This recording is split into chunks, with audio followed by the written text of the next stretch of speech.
apie planuojamą kvietimą. Jis suteikiamas tik ją įsirengusiems, kur garantija, kad iš įsirengęs gausiu. Tai čia klausimas, turbūt, jeigu dar neturite įsirengę kaupiklių ir įsirengsite kaupiklį dabar, kai dar nėra paramos, tai, kaip ir minėjau, parama numatoma 26 metų pirmą pusmetį. Tiksli data nėra žinoma, bet pirmą jūs turite įsirengti kaupiklį ir tik tada pretenduoti į paramą. Kažkokių garantijų, sakykime, ar valstybė pakeis savo politiką ar ne, jokių negali būti, bet taip ministerijos yra parašytas raštas, kad tokia parama yra planuojama tikrai 26 metais.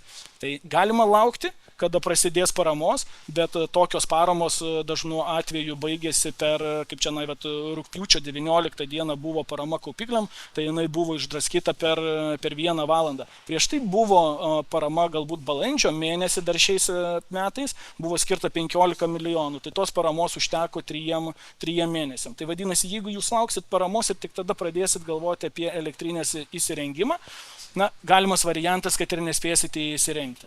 Bet manau, kad tikrai paramos dažnėja, pinigų sumos didėja, tai rinka šiek tiek jau yra ir pasisotinusi, kas tikrai norėjo įsirengti kaupiklius, yra įsirengę, tai pačiai žmonės dar tikrai drąsiai įsirenginėja ir niekas nelaukia, kol prasidės paramos šaukimas, jūs ramiai įsirengėte kaupiklį, prasideda parama, iš karto nuo ryto sukeliat dokumentus, laukiat, kol gausite išmoką.